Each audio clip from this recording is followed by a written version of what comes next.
அனைவருக்கும் வணக்கம் பிள்ளைகள். நாங்கள் தரம் 7 மாணவர்களுக்கான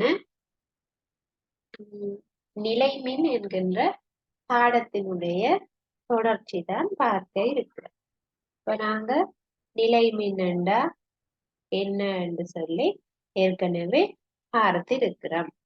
சரியா? அதே மாதிரி நிலைமின்ன கண்டுபிடிச்சது யாரு, நிலைமின் எப்படி உருவாக்கப்படுகிறது என்றெல்லாம் பார்த்து இருக்கிறோம். அப்ப இன்று நாங்கள் என்ன பார்க்க இருக்கிறோம் என்று சொன்னால் மின் உற்பத்தி தொடர்பாக. சரியா? அந்த மின் உற்பத்தியில மின் உற்பத்தி செய்கின்ற முறைகள். சரியாங்கள? வீட்டுல நாங்க நிறைய மின் உபகரணங்களை பயன்படுத்தி கொண்டிருக்கோம். சரியா? அப்ப மின் எங்களுக்கு அன்றாடம் தேவைப்படுகிறது. அன்றாடம் தேவைப்படுது. அப்ப பார்க்கிறோம் மின் உற்பத்தி செய்யப்படுகின்ற முறைகள், அதற்கேற்ப நாங்க எவ்வாறு வகைப்படுத்த முடியும் என்று சொல்லி பார்ப்போம். சரியா? ரைட். எங்களுக்கு எலுமிச்சம் பழத்தில இருந்து மின்னை உற்பத்தி செய்கின்ற அந்த செயற்பாடை நீங்க ஏற்கனவே தரம் 6 வகுப்பில படிச்சிருக்கிறீங்கள். நீங்க மின்னை உற்பத்தி செய்கின்ற முறைகள்ல எலுமிச்சம் பழத்தில இருந்து எப்படி மின்னை உற்பத்தி செய்வதென்று சொல்லி பார்த்திருக்கிறோம். நாங்க அதை இறுதியாக பார்த்துட்டோம்.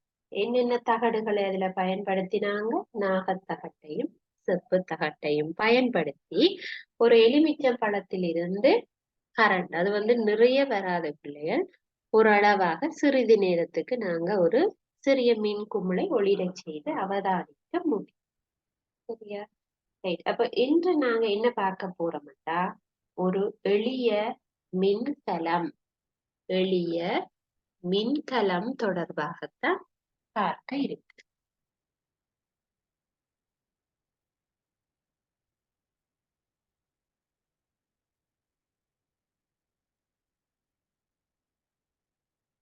எளிய மின்கலம் என்ற ஒரு சிம்பிள் செல். சரியா? எளிய மின்கலம். அப்ப எளிய மின்கலம் ஒன்றை எப்படி உருவாக்குவது? சரியா? எளிய மின்கலத்தை எப்படி உருவாக்குவது என்று பார்ப்போம். அப்ப இதுக்கு தேவையான பொருட்கள் எங்களுக்கு ஒரு எளிய மின்கலமாக்குவதற்கு ஒரு ஆசிட் தேவைப்படும். ஆசிட் என்பது ஒரு அமிலம். அப்ப நாங்க வழக்கமாக ஆய்வுக்கூடங்கள்ல இந்த எளிய மின்கலங்கள் உருவாக்குவதற்காக பயன்படுத்துவது ஐதான சல்பூரிக் அமிலம். சல்பூரிக் அமிலம் H2SO4 என்று சொல்லுவோம். ஐதான சல்பூரிக் அமிலம்.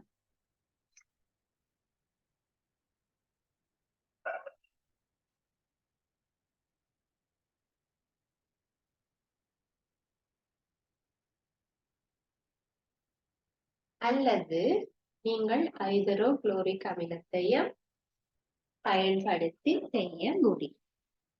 சரியா? ஐதான சல்பூரிக் அமிலத்தை பயன்படுத்தலாம். ஐதான ஹைட்ரோகுளோரிக் அமிலத்தை பயன்படுத்தலாம். நைட்ரிக் அமிலத்தை பயன்படுத்தலாம். நீங்கள் அமிலம், அதாவது ஒரு அசிட் ஒன்று இருக்க வேண்டும். இப்ப நாங்க எலுமிச்சம் பழத்துல இருந்து கரண்டை உற்பத்தி செய்யல பிள்ளைகள். எலுமிச்சம் பழத்துக்கு உள்ள என்ன இருக்குன்னு சொன்னோம், அந்த பழமாக இருக்க உள்ளுக்க உள்ள சாறு. அந்த சாறு அமிலத்தன்மை உடையது. எலுமிச்சம் பழத்தினுடைய சாறு அமிலத்தன்மை உடையது, அசிடிட்டியா இருக்கு. அதனாலதான் நாங்க எங்களுக்கு கரண்டை உருவாக்க முடிந்தது.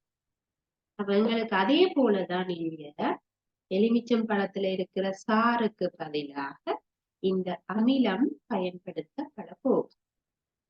சரியாக?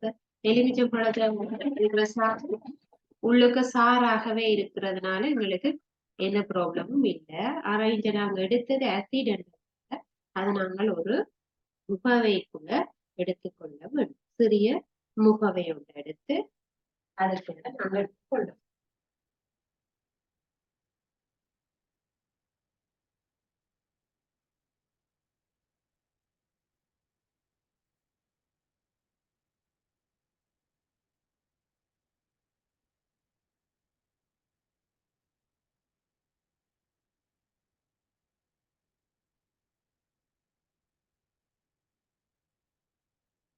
உள்ளுக்க நாங்க ஐதான சல்முடி இந்த ஐதான என்பதனுடைய அர்த்தம்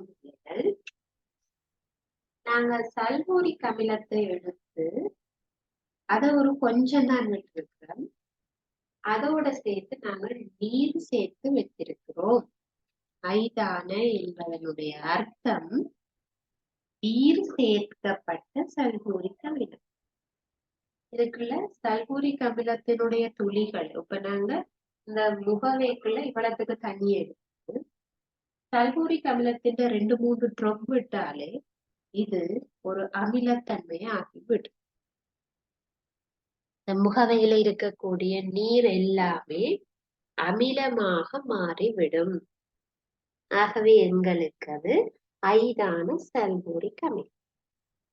சரியா? அப்ப அதுல இது ஃபுல்லாவே நாங்க அசிட தான் நிரப்பி வைக்க வேணும் என்பது கிடையாது.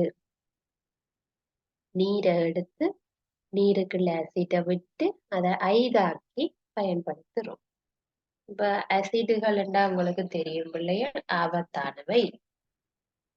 அவை கை காலையோ முகத்திலேயோ பட்டு உங்களுக்கு என்ன பாரிய பின் விளைவுகளை ஏற்படுத்தக்கூடியது.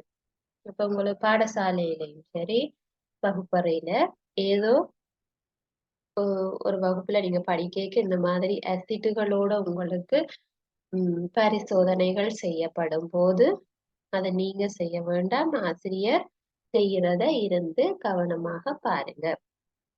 சரி, அப்புறம் நீங்க அதுல கைய வச்சோ இல்ல குழப்படி செய்தோ தட்டி விழுத்தி அதனால உங்களுக்கும் மற்றவர்களுக்கும் ஆசிரியருக்கும் நீங்க பிரச்சனையை ஏற்படுத்தி விட்டுறாங்க. சரியா? அப்ப இந்த மாதிரி நீங்க குழப்படி செய்து பிரச்சனை பண்ணினா டீச்சர் பிறகு செய்து காட்ட மாட்டேன். சரியா? பாசிட்டுகள் பயங்கரம். நீங்க யோசிச்சு செய்ய வேணும். கை காலில் எரிகாயங்களை கொண்டு வரும். சரியா? ரைட். அப்ப இந்த சல்பூரிக் அமிலத்தை எடுத்து நாங்க அதை தண்ணி விட்டு ஐதாக்கி பயன்படுத்த வேண்டும். நேரடியாக அசிட பயன்படுத்துவது ஆபத்தானது. தண்ணி விட்டு கொஞ்சம் ஐதாக்கினா டயலூட் பண்ணினா அதனுடைய தன்மை கொஞ்சம் குறைவாக இருக்கும். தண்ணி சேர்த்து குறைவாக இருக்கும். சரி, இப்ப எங்களுக்கு இந்த ஐதான சல்பூரிக் அமிலம் கிடைத்து விட்டு இப்ப அடுத்ததாக நாங்க என்ன செய்வோம், நாகத்தகடுகளையும் செப்பு தகடுகளையும் எடுத்து தொடுக்கும் கம்பியில இணைத்து அதை சல்பூரிக் அமிலத்துக்கு வைக்கும். இதே செயற்பாடத்தான் நாங்க எலுமிச்சம்பழத்துக்கும் செய்திருந்தோம். எலுமிச்சம்பழத்துக்கு என்ன செய்தோம், நாகத்தகட்டையும் செப்பு தகடையும் சுத்தமாக்கி அதை எலுமிச்சம்பழத்துல குத்தி விட்டு அதே மாதிரி 2 உலோகத்தகடுகளை கொண்டாந்து இந்த முகவைக்குள்ள வைக்கிறோம்.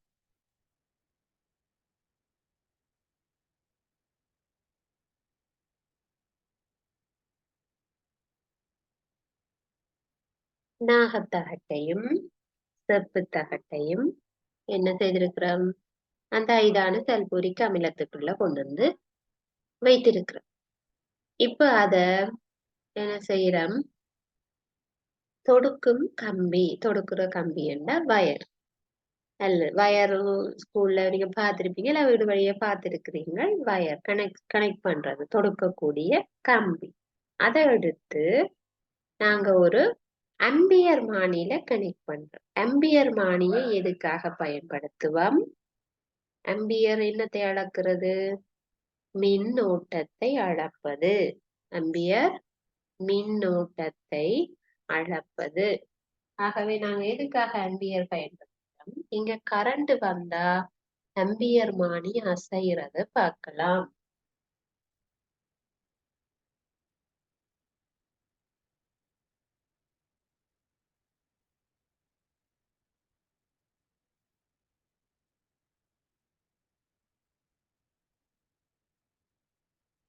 அந்த 2 தொடுக்கும் கம்பிகளை கொண்டு வந்து என்ன செய்யறோம், ஆம்பியர் மானியில கட் பண்ண.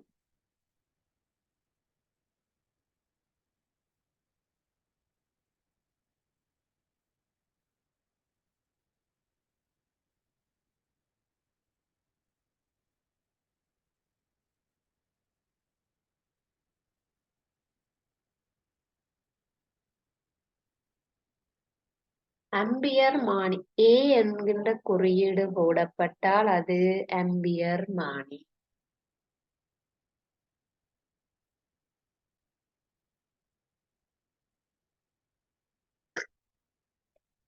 இப்ப நாங்க என்ன செய்திருக்கிறோம், ஐதான சல்பூரிக் அமிலம் சேர்க்கப்பட்ட முகவைய தொடுக்கும் கம்பியில வச்சு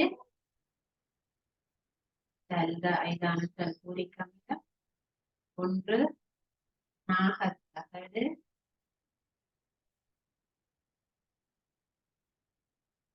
மற்றது செப்புத்தகடு.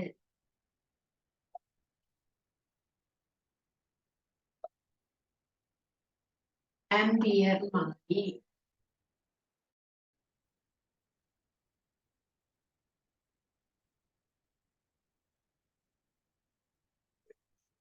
பாருங்க, ஐதான சல்பூரிக் அமிலம் விடப்பட்ட முகவைக்குள்ள நாகத்தகட்டையும் செப்புத்தகட்டையும் அமிழ்த்தி அது ரெண்டையும் நாங்க தொடுக்கிற ஒரு வயரால தொடுக்கிற கம்பியால இணைச்சு அதை கொண்டு வந்து ஒரு ஆம்பியர் மானிட்ட கனெக்ட் பண்ணி விட்டு இணைக்கப்பட்டிருக்கு.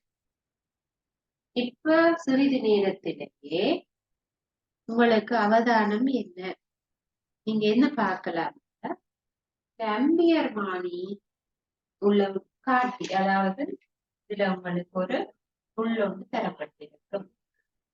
அந்த ஆம்பியர் மானின் போது இப்படி திரும்பலை காட்டி, ஆம்பியர் மானி உள்ளானது இந்த மணிக்கூட்டு உள்ள மாதிரி இருக்கு. அது கரண்ட் வந்தா இப்படி அளவு அசையும், அசைந்து அளவீட்டை காட்டும். சரியா, அப்ப இதுல அளவீடு போடப்பட்டிருக்கும். இதுல இருந்து எத்தனை ஆம்பியர் கரண்ட் வருகிறது என்பதை இந்த ஆம்பியர் மானி காட்டும். சரியா, அப்ப எங்களுக்கு சல்பூரிக் அமிலம் முகவைக்குள்ள எடுத்து நாகத்தகடு செப்புத்தகடு நீங்க எப்படி இந்த எலுமிச்சம்பழ டெஸ்ட் எப்படி செய்தீங்களோ அதே போல இது இருக்கு. இப்ப இதுல நீங்க சில சமயம் உங்களுக்கு பரீட்சைகள்ல ஆம்பியர் மானிய கலட்டி போட்டு ஒரு மின்குமிழ் இணைச்சு காட்டலாம். இப்ப இதோடய நாங்க ஒரு மின்குமிழ இணைச்சு பார்ப்போமே.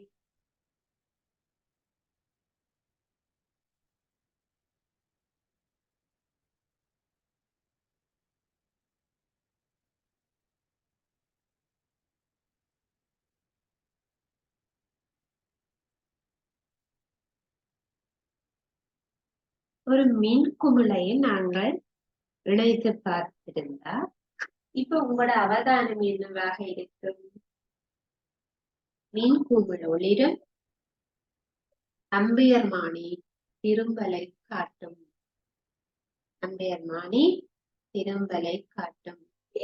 அப்ப பல்ப், சிறிய பல்ப் ஒளிருகிறது என்றால் உங்களுக்கு இது எரியுது என்று சொன்னால், வெளிச்சம் வருகிறது என்று சொன்னால் என்ன காரணம், அங்க என்னவாக இருக்கிறது, கரண்ட் வந்திருக்கு. சரியா, அதாவது மின்னானது உற்பத்தி செய்யப்பட்டிருக்கு. எதனால உற்பத்தி செய்யப்பட்டிருக்கு, நீங்க ஊற்றிய அந்த சல்பூரிக் அமிலத்துல இருந்து இந்த நாகத்தகடு செப்புத்தகடு என்பன என்ன நடந்திருக்கு, உள்ளுக வச்சதுனால இரசாயன தாக்கம் ஒன்று நடைபெற்றிருக்கு. ஐதான சல்பூரிக் அமிலம் என்பது ஒரு இரசாயன பதார்த்தம். சரியாகவே இரசாயன பதார்த்தங்கள் மூலம் அங்க மின்னானது உருவாக்கப்பட்டிருக்கிறது. இதுல அம்பியர் மானிக்கு பதிலாக நாங்கள் மில்லி அம்பியர் மானியையும் பயன்படுத்தி இருக்கக்கூடும். சில பேருக்கு ஸ்கூல்ல அம்பியர் மானி ஒர்க் பண்ணாட்டிக்கு, அம்பியர் மானி வேலை செய்யாட்டிக்கு அதற்கு பதிலாக மில்லி அம்பி இதே மாதிரி தான் இருக்கும் பிள்ளைகள். அதுக்கு நடுவில ஏ என்ற குறியீட்டுக்கு பதிலாக ஸ்மால் எம் மில்லி அம்பியர்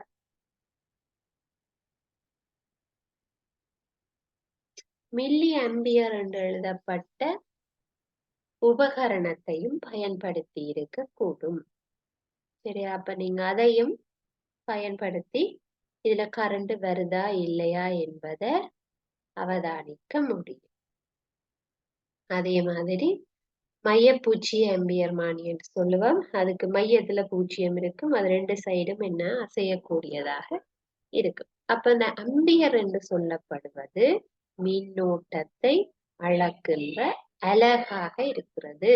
மின்னோட்டத்தை அப்ப கரண்ட் வந்து என்னன்னு சொல்லுவோம், ஆம்பியர்ல தான் சொல்லுவோம். எத்தனை ஆம்பியர் அளவுக்கு கரண்ட் வருகிறது. சரியா? மின்னோட்டம் அளப்பது ஆம்பியர். 5 ஆம்பியர், 10 ஆம்பியர் அல்லது 2 மில்லி ஆம்பியர் ஆம்பியர்ல சொல்ல வேண்டும். அலகு வேண்டா என்னன்னு தெரியும் தானே பிள்ளைகள்? இப்ப நாங்க துணிவை சொல்லிக்க கிலோகிராம்ல அளப்போம். கிலோகிராம் எத்தனை கிலோகிராம் அல்லது கிராம், மில்லிகிராம், தொன், மெட்ரிக் தொன், அந்த மாதிரி அலகு சொல்றோம் இல்லையா பிள்ளைகள்? அதுதான் இந்த அலகு. அப்ப கட்டாயம் இப்ப கரண்ட நாங்க அளக்க முடியும், எவ்வளவு கரண்ட் வருகிறது. சரியா? மின்னோட்டத்தை அளக்கிறதுக்கு அம்பியர் என்கின்ற அலகு. அப்ப மின்னோட்டத்தை நாங்க கிலோகிராம் கிராம் என்று சொல்லலாமா பிள்ளைகள்? மின்னோட்டத்தை நாங்க இத்தனை கிலோகிராம்ல சொல்லலாமோ, இத்தனை கிலோகிராம் மின் வருதுன்னு? இல்ல. அப்ப அதுக்கு பொருத்தமான அலகுல தான் நாங்க சொல்ல போறோம். சரியா? இப்ப தூரங்களை அளக்குறேன்டா மீட்டர், கிலோமீட்டர், அந்த மாதிரி அலகு சொல்ல போறோம். திணிவுள்ள பொருட்களுக்கு மீட்டர்ல சொல்லலாமா? சீனி 1 மீட்டர் தாங்க கொண்டு வைக்க முடியுமா? அப்ப அதுக்கு பொருத்தமாக அலகுகள் இருக்குது. அப்ப இங்க நாங்க மின்னோட்டத்தை அளக்குறதுக்கு எந்த மாதிரி அலகை யூஸ் பண்ணுவோம்னா ஆம்பியர், மில்லி ஆம்பியர் என்று சொல்லுவோம். சரி, சர்வதேச ரீதியாக ஏற்றுக்கொள்ளப்பட்டது ஆம்பியர். ஆம்பியர் ஏ. சரியா? அப்ப அதுதான் சர்வதேச ரீதியாக ஏற்றுக்கொள்ளப்பட்டது. நீங்க சர்வதேச ரீதியாக பிள்ளைகள் நீங்க எந்த நாட்டுல போய் படிச்சாலும் மின்னோட்டம் ஆம்பியர் தான் அலகு என்று சொல்லும். எங்க போனாலும் சர்வதேச ரீதியாக ஆம்பியர் என்பது மின்னோட்டத்தை அளக்கும் அலகாக இருக்கு. மில்லி ஆம்பியரும் இருக்குது, ஆனா அது எல்லா இடமும் யூஸ் பண்றதுல ஆம்பியரைத்தான் பிரதானமாக பாவிப்பது. சரியா? ரைட். அப்ப இப்ப நாங்க செய்திருக்கிறது ஒரு எளிய மின்கலம். சரியா? இதே மாதிரி இப்ப நாங்க தனியா ஒரே ஒரு முகாவையும் ஒரே ஒரு நாகத்தகடு ஒரு செப்பு தகடு, இந்த 2 தகடுகள் வைக்கப்பட்ட ஒரு முகாவை ஒரு மின்கலம். இதே போல பக்கத்திலேயே இன்னொரு செட் வச்சோம்டா, அதுக்குள்ளேயும் சல்பூரிக் அமிலம், அதுக்குள்ள நாகத்தகடு, அதுக்குள்ள ஒரு செப்பு தகடு, இப்படி இன்னொரு செட் வச்சால் பாருங்க அதையும் குறிப்பா.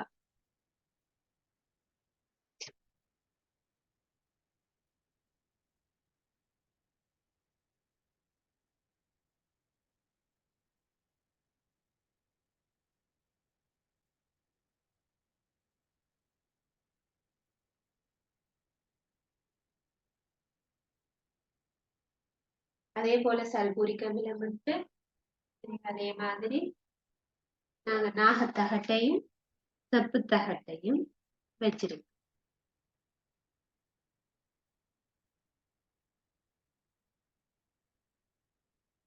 இது நாகத்தகடு, இது நாகத்தகடு, இது செப்பு தகடு. இப்ப நாங்க இது ரெண்டையும் இணைச்சு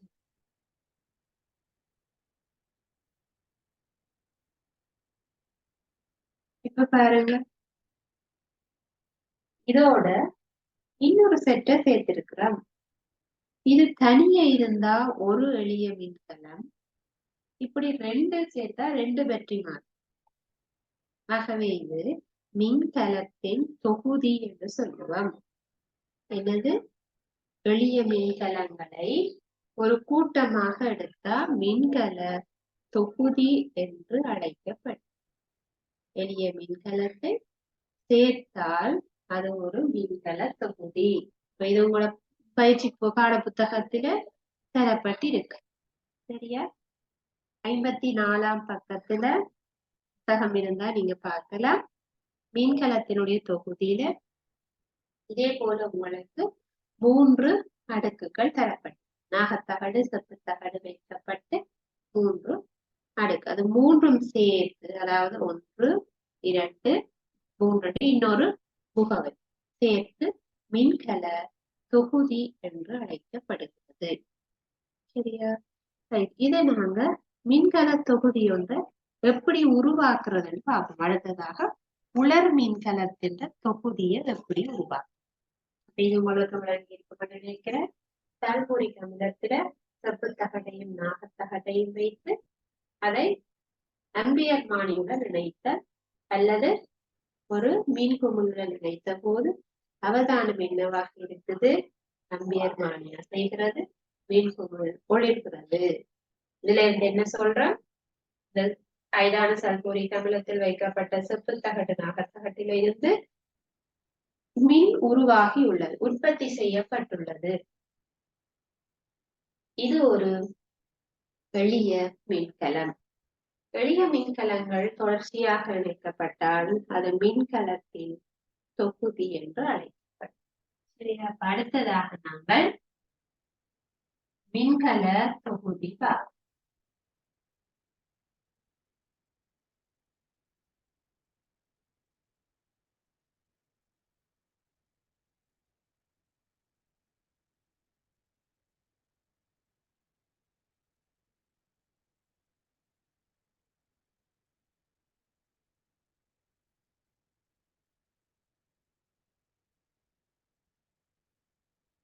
மின்கல தொகுதி. இப்ப தொகுதி என்று நான் அடுக்குகள் என்று சொல்றோம். ஒரு அடுக்காக வரும். இப்ப நாங்க ஒரு 4 பேட்டரிகளை எப்படி தொடுப்பது என்று சொல்லி பார்ப்போம். 4 பேட்டரிகள். சரியா? இப்ப நாங்க முதல் 4 பேட்டரிகள்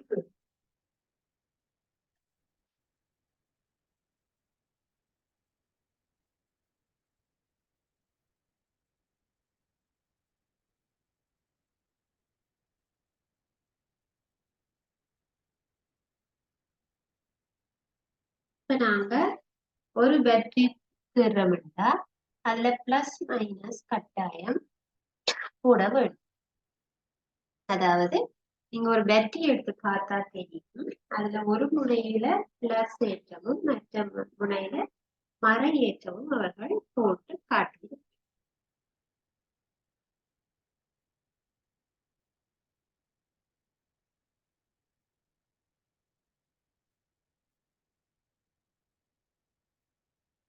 இன்னொரு பேட்டரி எடுக்கிறேன், நாங்க மாத்தி வைக்கிறோம். இதே போல 4 பேட்டரிகளையும்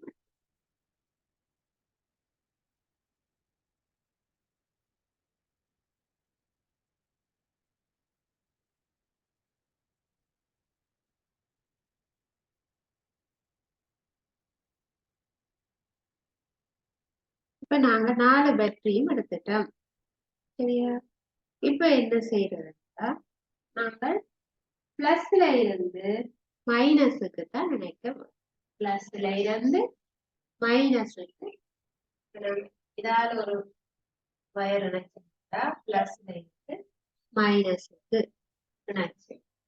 சரியா? பிளஸ்ல இருந்து திரும்ப பிளஸ்ல இருந்து திரும்ப பிளஸ்ல இருந்து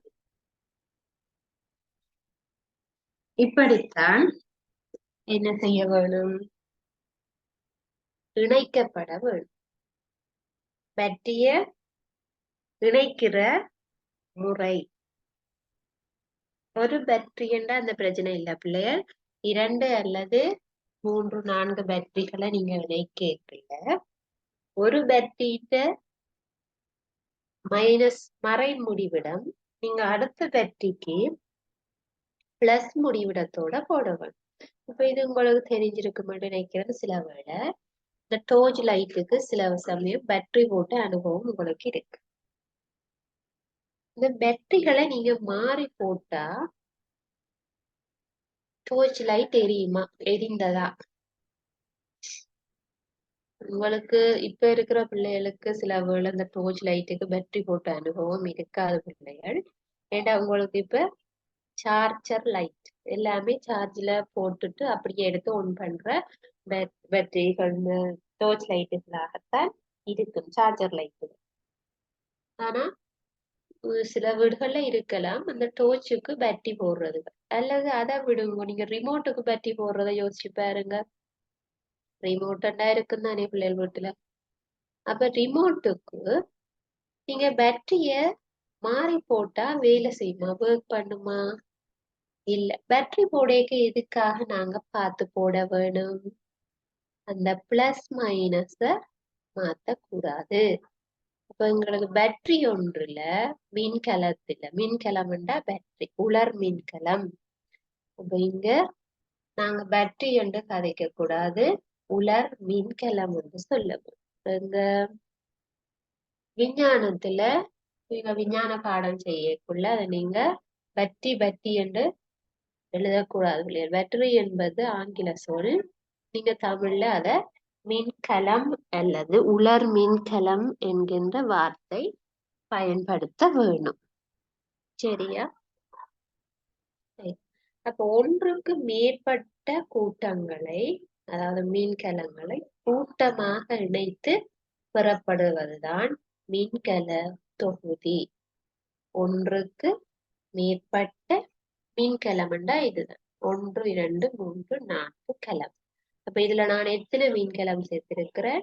4. நீங்க விருப்பம்ண்டா 2 சேர்க்கலாம் அல்லது 4 சேர்த்து வரைந்து கொள்ள.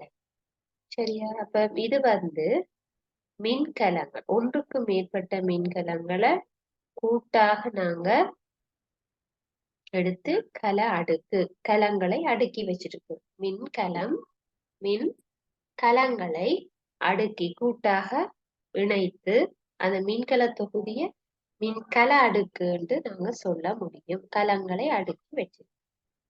சரியா? ரைட். அப்ப இதுவும் நாங்க பார்த்துட்டோம் மின்கல தொகுதி. சரியா? அப்ப எளிய மின்கலத்துக்கு என்ன குறைபாடு நீங்க பாக்குறீங்க? இப்ப எளிய மின்கலம்ண்டா நாங்க சல்பூரிக் அமிலத்தை பயன்படுத்தி ஒரு எளிய மின்கலம் ஒன்றை உருவாக்கி இருந்தோம். அந்த எளிய மின்கலத்துக்கு என்ன குறைபாட நீங்க பாக்குறீங்க? குறைபாடுண்டா என்னது அதுல நல்லா இல்ல என்று நாங்க நினைக்கிறோம். சரி, அல்லது அதையே நாங்க பயன்படுத்தல, பாவனையில இப்ப இல்ல. இப்ப நாங்க சல்பூரிக் அமிலம் போட்டு நாகத்தகடு செப்பு தகடு போடப்பட்ட அந்த கலத்தை நாங்க இப்ப யூஸ் பண்றதே இல்ல. ஏன்? அதுல திரவம் அடங்கி இருக்கு. திரவம்ண்டா என்னது? சல்பூரிக் அமிலம் நீரோட கலந்த திரவம். அப்ப அது லிக்விடா இருக்கிறதுனால அதை நாங்க பயன்படுத்துறது கடினமாக இருக்கு. அதுல இருந்து கரண்ட் எடுக்கிறதுக்கு லிக்விடா இருந்தா அதுல இருந்து உங்களுக்கு சிரமம் இல்லையா? அது தட்டுப்படக்கூட ஊத்தக்கூடாது. ஆகவே அது பயன்படுத்துவது கடினம். ஆனா இப்போ ஒரு பேட்டரிய பாருங்க, கையில நாங்க வச்சிருக்கலாம். உலர் மின்கலத்தை இந்த பேட்டரிய கையில தூக்கி வைத்திருக்க முடியும். அப்ப இது பயன்படுத்துவது இலகு.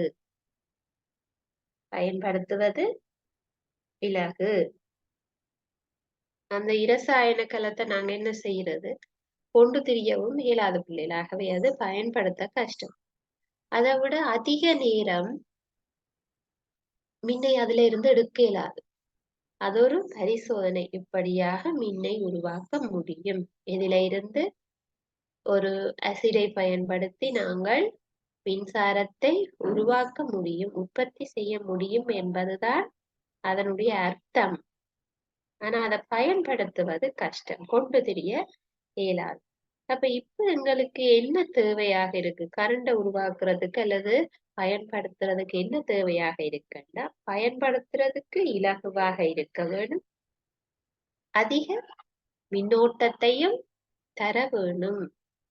சரியா? அப்படியாக இருக்கக்கூடிய மின்கலங்கள் தான் இப்போது பாவனையில் உள்ளது. முதலாவதாக இப்ப இருக்கிறது வந்து உலர் மின்கலம்.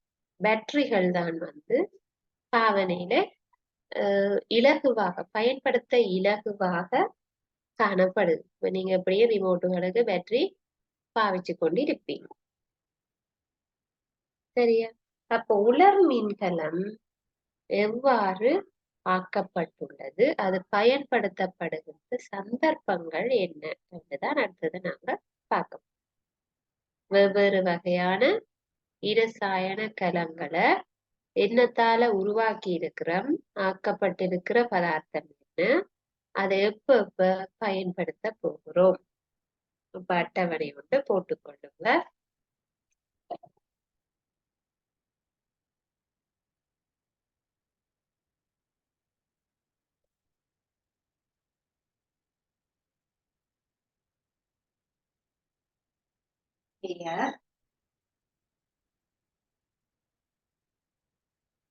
ஆக்கப்பட்ட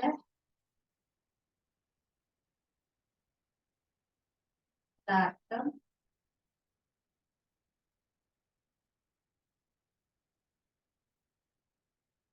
ஆக்கப்பட்ட பதார்த்தம் எதனால உருவாக்கப்பட்டிருக்கு. அடுத்தது பயன்படுத்தும் சந்தர்ப்பம்.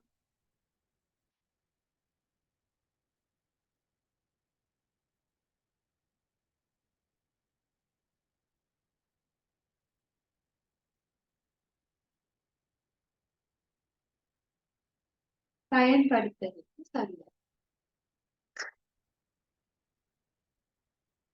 அட்டவணை மாதிரி போட்டுக்கொள்ளும்.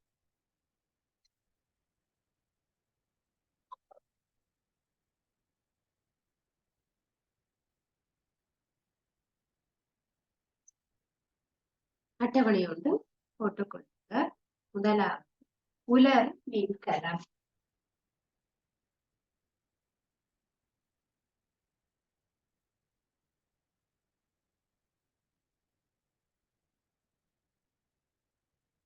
பேட்டரி பிள்ளைகள் உலர் மின்கலம்.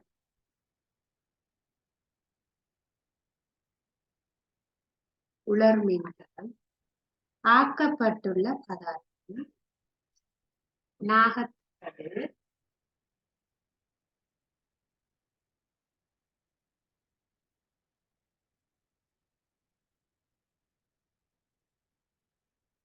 நாகத்தகடு நாங்க ஏற்கனவே எளிய கலங்களை பார்த்திருக்கிறோம். காவல் போல்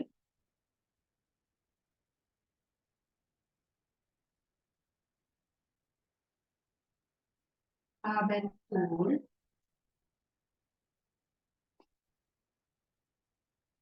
பேட்டரியை நுழைஞ்சு பார்த்தா தெரியும், உங்களுக்கு கருப்பு கலர்ல இருக்கு.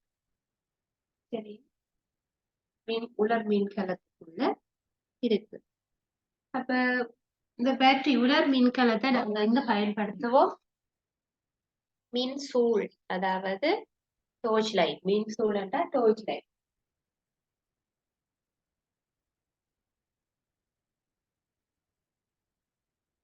மின் சூழ் டோர்ச் லைட்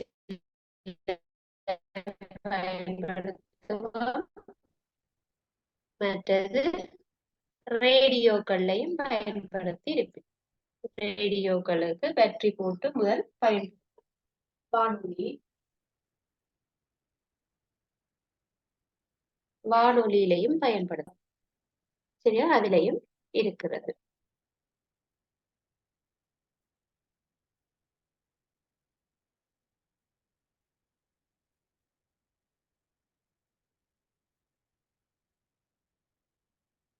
விட மணிக்கூடு இருந்தா மணிக்கூடுக்கு நாங்க பேட்டரி போட்டு பாவிப்போம். அது உலர் மின்கலத்தினுடைய பயன்பாடு.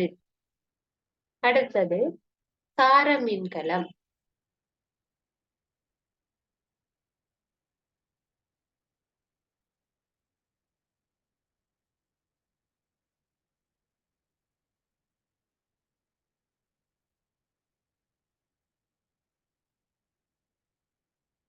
பார மின்கலம் என்றது பேட்டரி போலதான் பிள்ளைகள், சிறியது, சிறிய பேட்டரியாக இருக்கு.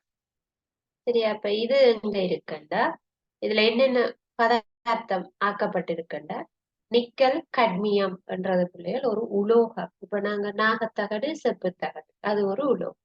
இதே போல நிக்கல் கட்மியம் என்பது வேற உலோகம்.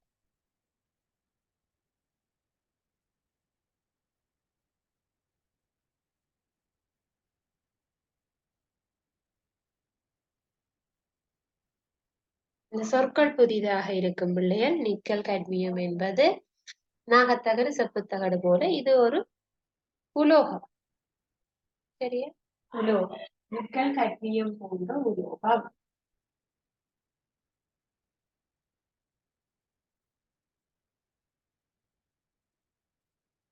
உலோகத்தை பயன்படுத்துவான். அப்ப இது எங்கெங்க பயன்படுத்தப்படுதுன்னா, தொலைபேசியில இருக்கக்கூடிய பேட்டரி, கேமராவில இருக்கிற பேட்டரி, சில விளையாட்டு பொருட்களுக்கு வர பேட்டரி.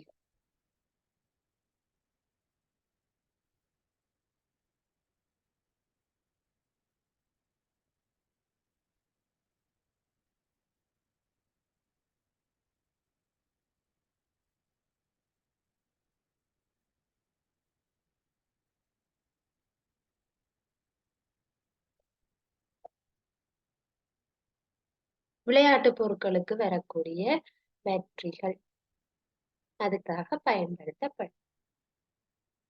மூன்றாவது பொத்தான் கலங்கள்.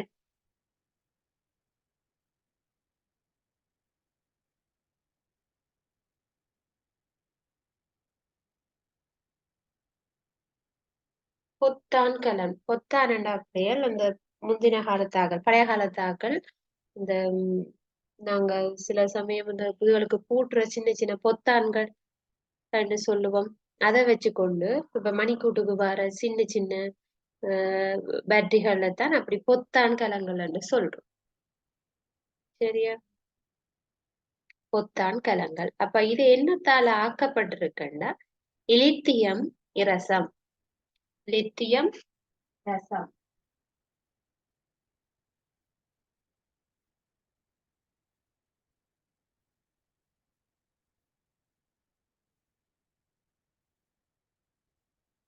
இலித்தியம் இரசம் ஆகிய உலோகங்களினால், இதுவும் உலோகங்கள் தான் பிள்ளை. இலித்தியம் என்ற ஒரு உலோகம் இருக்கு, இரசம் என்பதும் ஒரு உலோகம்.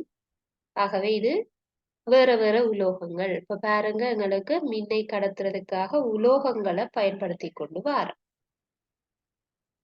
சரியா? அப்ப இதை எங்கெங்க பயன்படுத்துறோம், பொத்தான் கலங்களை எங்கெங்க பயன்படுத்துகின்றோம். சரியா? நாங்க மணிக்கூட்டில இருக்கிற கடிகாரம், இந்த கையில கட்டுற வாட்சுக்கு இருக்கிற பேட்டரி சின்னதாக இருக்கு. அதே போல கணனி, சில கணிப்பான்கள், சரி, அதுகளுக்கு இருக்கக்கூடிய பேட்டரிகள்.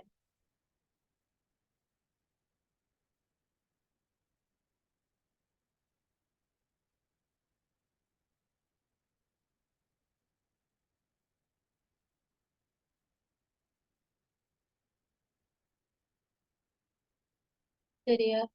கணினி,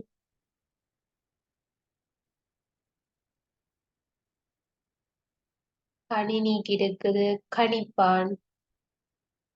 சரியா? சில சிக்கலான பொறிகளுக்கு இந்த பொத்தான் கலங்களை வைப்பினோம். சரியா? அதே மாதிரி நான்காவது ஈய மின்கல அடுக்கு. அதாவது இதை எப்படி சொல்லுவாங்க, கார் பேட்டரி மாதிரி. இப்ப பொத்தான் கலம் சொன்னா சின்னது பிள்ளை. இப்ப உங்களுக்கு பொத்தான்கள் மாதிரி வச்சுக்கொள்ளுங்களேன். ஆனா இந்த இது வந்து ஈய மின்கல அடுக்குன்னு நாங்க சொல்றது கார் பேட்டரி. ஈய அமில மின்கல அடுக்கு.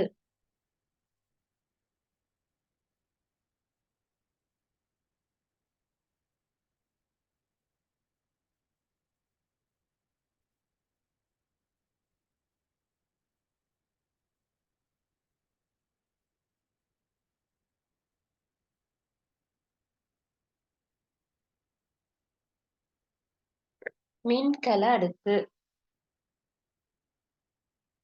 சரியா? அப்ப இது எதுக்கு, என்னென்ன பதார்த்தத்தால ஆக்கப்பட்டிருக்கா? ஈயம். அதிலேயே வருது ஈய அமில. ஈயம் பயன்படுத்தப்படும். ஐதான சல்பூரிக் அமிலம். அமிலம் ஈய அமிலம்டா ஈயமும் இருக்கு அமிலமும் இருக்கு. ஈயம் என்பது ஒரு உலோகம்.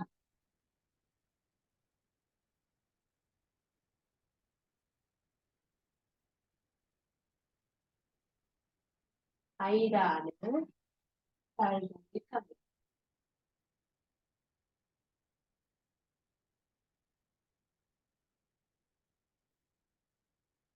ஐதான சல்பூரிக் அமிலம் தெரியும் தானே?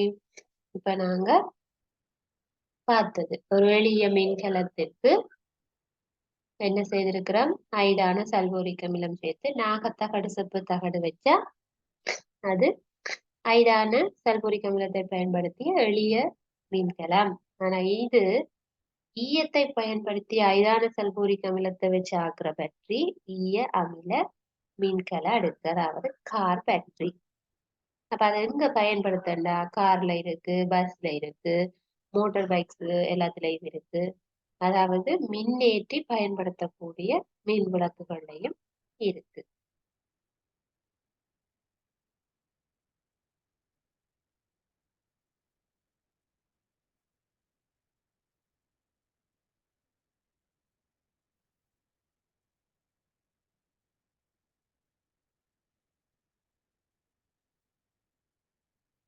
கார், பஸ் மற்றும் மோட்டார் வாகனங்கள்ல இருக்கு. அப்ப இதை பார்த்து எழுதிக் கொள்ளுங்க. நாங்க என்ன பார்த்திருக்கிறோம்? மின் உற்பத்தி தொடர்பாக பார்த்திருக்கிறோம். அப்ப அதுல மின்கலங்களை எப்படி உருவாக்குவது? இப்ப முதல்ல நாங்க ஒரு எலுமிச்சம்பழத்தில இருந்து மின்னை எப்படி உருவாக்குறதுன்னு பார்த்திருந்தோம். அதுக்கு அடுத்ததாக நாங்க ஒரு எளிய மின்கலம், அதாவது சல்பூரிக் அமிலத்தை பயன்படுத்தி எப்படி ஒரு மின்னை உருவாக்குவது, எளிய மின்கலத்தை எப்படி உருவாக்குறதுன்னு பார்த்தேன். அதே மாதிரி ஆம்பியர்மானி தொடர்பாக பார்த்தேன். இந்த எளிய மின்கலங்களை ஒன்றாக இணைத்து ஒரு மின்கல தொகுதியை உருவாக்கலாம் என்று சொல்லி பார்த்திருந்தோம். அதற்கு அடுத்ததாக நாங்கள் என்னது, எளிய மின்கலத்துக்கு குறைபாடுகள் இருப்பதனால் பயன்படுத்துறதுக்கு இலகுவா இல்ல, கஷ்டமாக இருக்குது, கொண்டு செல்ல இடாம இருக்கு என்பதனால நாங்க அதை விட இலகுவாக பயன்படுத்துற மாதிரி பேட்டரிகளை உருவாக்கினோம். அந்த ஒவ்வொரு பேட்டரிகளும் எழுதி அது என்ன பதார்த்தத்தால உருவாகி இருக்கு, அதை எப்ப நாங்க பயன்படுத்துகின்றோம் என்று பார்த்திருக்கிறோம். இன்னைக்கு படிச்ச விஷயத்துல உங்களுக்கு ஏதாவது சந்தேகம் இருந்தா நீங்க கேட்கலாம்.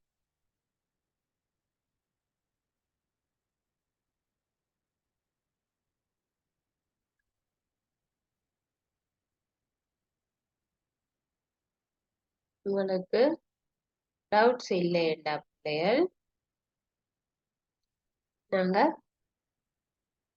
அடுத்த வகுப்புல மின் முதல்களிலிருந்து மின்னோட்டத்தை பெறுவதற்காக மின் முதல் என்ற முடிவிடங்கள் காண வேண்டும். அதாவது பிளஸ் மைனஸ் தொடர்பாக பார்க்க வேண்டும்.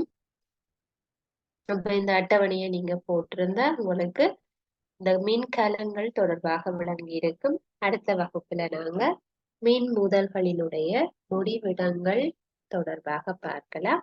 இதோட வகுப்பை நான் நிறைவு செய்து கொண்டு தேங்க்யூ.